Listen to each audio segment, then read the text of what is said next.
Bonjour à tous et bienvenue dans notre émission. La France est une mosaïque. Les diasporas qui vivent dans l'Hexagone ont traversé la période de confinement avec l'inquiétude de ceux qui sont d'ici et d'ailleurs. Un regard porté sur leur propre vie, bouleversée par la pandémie de coronavirus.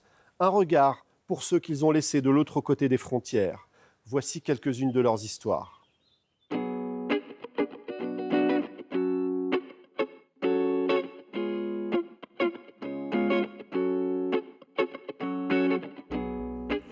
Rida Kader rêvait d'être mécanicien, mais il est devenu boulanger. Depuis 2013, il fournit même l'Élysée et Matignon en baguettes croustillantes. Pendant toute la période du confinement, il n'a jamais cessé de travailler. Une période où il a beaucoup pensé à son parcours, à son histoire personnelle, à la Tunisie, son pays d'origine. Nous l'avons rencontré avec Mohamed Farhat. Partout sur les murs, des photos d'hommes et de femmes politiques. Pourtant, Rida Kader n'est pas chasseur de clichés, mais boulanger. En 2013, il remporte le concours de la meilleure baguette. Depuis, il fournit l'Élysée et Matignon. Mettre les croissants. Ils m'ont gardé travailler avec eux, c'est la fierté pour moi. Ça fait 7 ans, le premier président est parti, il y a un nouveau qui est là. Peut-être le deuxième mandat et après on verra. Toujours. T'attends chanter. Arrivé en France en 1986, il se rêvait mécanicien. Il est devenu un boulanger capable de répondre aux exigences particulières des politiques. Les petits pains spéciaux, pas de farine dessus, comme ça, ils ne salaient pas les costumes, parce que les costumes sombres, il ne faut pas qu'il y ait des miettes de farine qui tombent dessus. C'est-à-dire, on fait très attention à ça aussi. Le boulanger met un point d'honneur à réaliser une baguette de tradition française. Mais le souvenir des premières odeurs de pain chaud, c'était en Tunisie. Moi, ma mère, c'est elle qui m'a préparé le pain. Je pensais à elle aujourd'hui. Elle m'a dit, au cas de guerre, n'importe quoi il peut arriver, et la boulangerie reste toujours à travailler. Ça peut être Corona, la guerre, c'est pareil, c'est la boulangerie qui reste toujours à travailler. Ces derniers mois, il a dû s'adapter, mettre des employés au chômage partiel, redoubler de vigilance. L'erreur n'est pas permise lorsqu'on fait le pain du président. Un stress auquel s'ajoute l'inquiétude pour la famille au pays. Tous, ils opèrent pour nous ici en France. Nous, on opère pour là-bas, j'ai mes sœurs et un frère. C'est l'heure d'aller livrer le pain au Premier ministre. Un trajet vers Matignon devenu banal. Mais avec la pandémie de Covid-19, quelque chose a changé. Tu travailles, tu cours derrière quelque chose que tu ne sais pas quoi. C'était parti comme une boule de neige, quoi. Tu t'arrêtes jamais. Aujourd'hui, non, je dis non, doucement.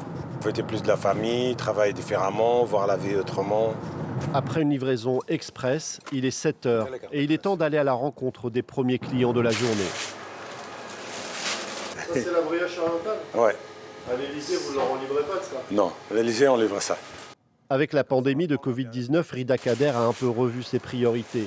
Mais que vous soyez amateur de brioche tunisienne ou de brioche parisienne, vous trouverez votre bonheur chez lui.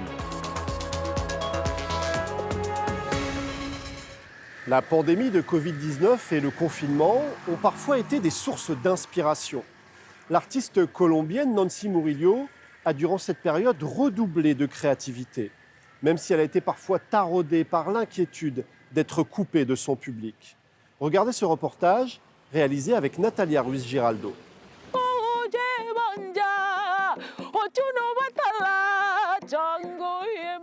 Nancy Murillo a l'habitude des salles de concert survoltées. Mais depuis le déconfinement, chanter simplement dans un parc lui procure un plaisir intense.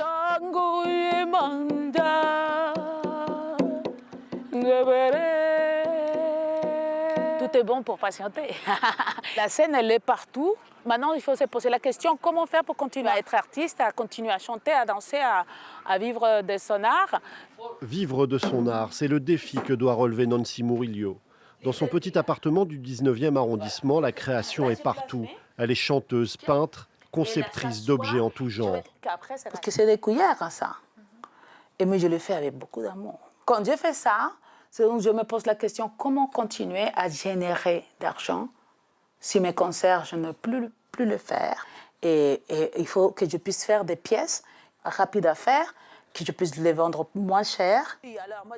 La pandémie de coronavirus a été une source d'inspiration pour l'artiste qui a peint cette œuvre intitulée Covid-19, le dernier dîner, qui traduit les peurs et les incertitudes de notre époque.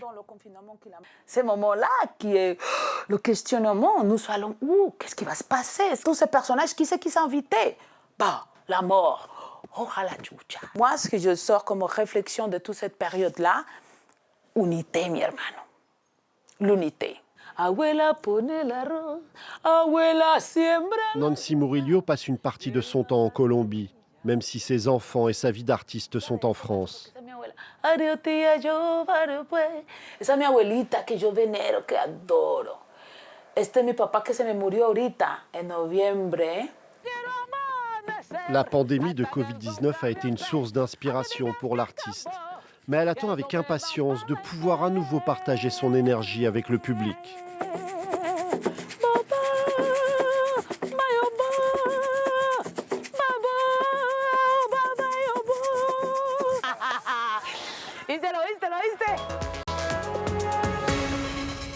La styliste Adama Paris est connue bien au-delà des frontières de son pays natal.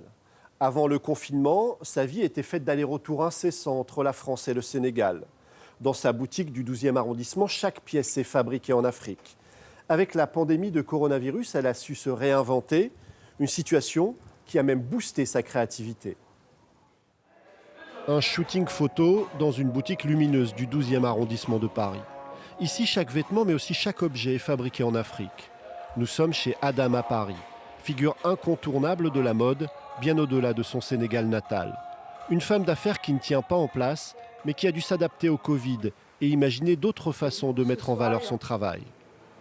Ah, c'est top! Ça a boosté un peu la créativité parce que j'ai créé ce concept-là de défilé confinement.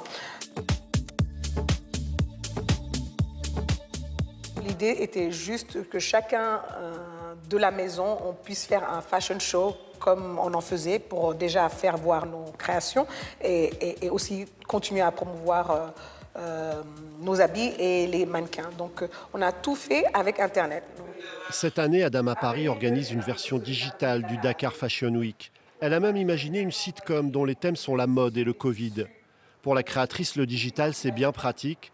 Pourtant, rien ne remplace le contact. L'Afrique, c'est le contact. L'Afrique, c'est le marchandage. L'Afrique, c'est aller au marché, choisir son tissu, venir voir Adama. C'est ça, l'Afrique. Mais l'Afrique, comme toute la terre entière, a dû changer sa méthode, ses façons de vivre. Adama Paris a vécu le début du confinement au Sénégal. La façon dont le continent a fait face au virus est pour elle un motif de fierté. On a vu de telles avancées et de telles créativités en Afrique qu'on n'en avait pas vu depuis longtemps. Le monde a pu voir le Sénégal faire des tests à 500 francs CFA. Tout le monde peut aller se tester. Et je pense que le Covid a rendu plus humains les humains. La créatrice a redoublé d'inventivité pendant cette période de pandémie.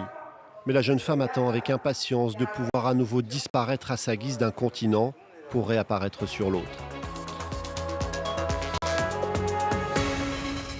Le chanteur Idir était une figure importante pour les Algériens de France. Chantre de la culture berbère, il s'est éteint en pleine pandémie de coronavirus, d'une maladie sans lien avec le Covid-19. Ils étaient nombreux à regretter de ne pas pouvoir lui rendre un dernier hommage.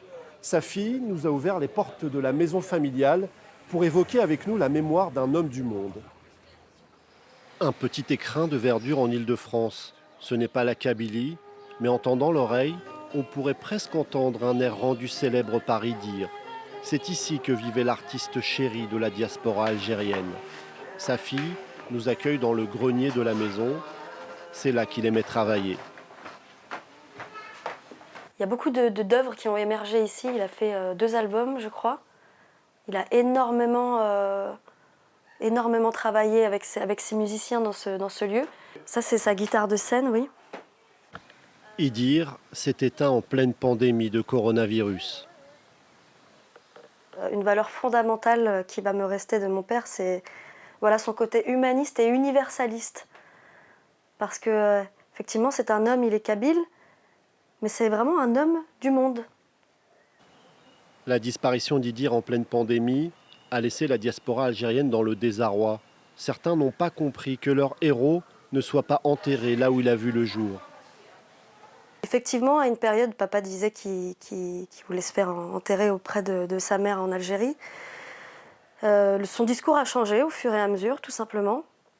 Les personnes qui l'acceptent difficilement, je comprends tout à fait. J'espère que leurs cœurs s'apaiseront et qu'ils accepteront la décision de papa.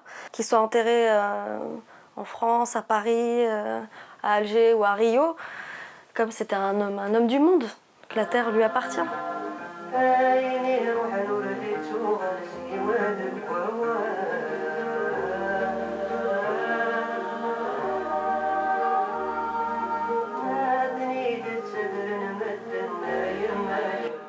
Dans cette vieille chanson, Idir s'interroge sur ce qu'il reste de ceux qui sont partis.